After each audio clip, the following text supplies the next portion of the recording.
Il va alors choisir de s'exprimer lors d'une prestigieuse conférence organisée par le Wall Street Journal et diffusée sur Internet. Tous les poids lourds de la Silicon Valley y ont déjà défilé. On y parle nouvelles technologies et c'est Kara Swisher qui mène l'interview, aux côtés d'un autre journaliste, Walt Mossberg. Et comme beaucoup avant lui, Mark va passer un sale quart d'heure. Voici Mark Zuckerberg.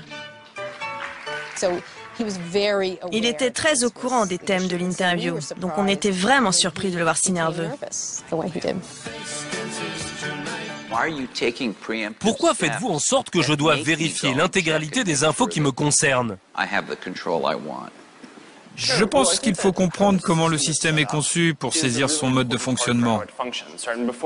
Je parlais avant de ce que font les utilisateurs sur le site. Ils partagent leurs informations avec leur entourage. Mark ne répond pas du tout à la question. Mais en face de lui, le journaliste insiste. Mais vous n'avez pas répondu à ma question. Vous semblez avoir décidé de rendre publiques mes informations personnelles sur Facebook. Vous l'avez fait tout seul, sans prévenir? Nous lui avons posé des questions l'un après l'autre et il a refusé de répondre. Alors nous lui disions, répondez. Ce n'est pas ça notre question. Et à force de ne pas répondre aux questions des deux journalistes, l'interview devient de plus en plus musclée. Ces emails que vous avez écrits à la fac, ils vous suivent, que ça vous plaise ou pas. Kara évoque un email envoyé par Mark 5 ans plus tôt. Un email où il écrivait que les utilisateurs de Facebook étaient bien naïfs de lui faire confiance. Mark est déstabilisé, il commence à transpirer. Comment expliquez-vous le scandale que ça a provoqué? Ça vous touche? Oui. J'ai fait plein de bêtises quand j'étais à la fac.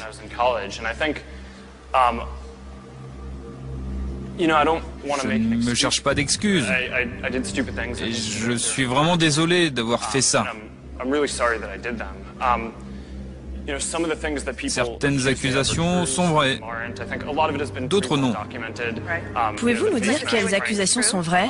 Je ne sais pas trop, c'est loin. Mark perd tous ses moyens, il ne maîtrise plus ses réponses et transpire un peu plus. Et il se met à transpirer, mais vraiment transpirer. À quel point transpirait-il? Oh, entre nous, on appelait ça la fête de la transpiration. On ne pouvait pas voir ça du public, mais c'était vraiment énorme. Ça coulait à grosses gouttes le long de son nez. J'avais peur qu'il fasse un malaise, et il était tout pâle, il avait l'air malade. Pour moi, c'était une crise d'angoisse. Il nous a dit qu'il ne se sentait pas bien, mais en tout cas, c'était très mauvais pour lui. Pour détendre l'atmosphère, Kara interrompt l'interview et tente une petite plaisanterie. Vous voulez retirer votre sweat? Non, je ne l'enlève jamais. Je sais, mais il y a des femmes dans le public qui aimeraient bien que vous l'enleviez. Non, En s'épongeant le front, Mark prend conscience de la situation. Il cherche une issue, mais les questions repartent de plus belle. Pouvez-vous expliquer ce qu'est la personnalisation instantanée, pourquoi vous l'avez fait et à quoi ça sert pour vos utilisateurs? peut-être que je dois l'enlever. Enlevez-le. Pour gagner du temps, Mark décide d'enlever son sweatshirt, mais il va comprendre qu'il n'aurait jamais dû. C'est un sweat officiel. On imprime notre mission à l'intérieur. Oh mon Dieu! L'intérieur du sweat. Mais qu'est-ce que c'est? Rendre le monde plus ouvert et connecté. Oh mon Dieu, c'est un culte secret. Regardez ça. Rendre le monde plus ouvert et connecté. Avec un symbole au milieu qui doit être réservé aux initiés, je pense.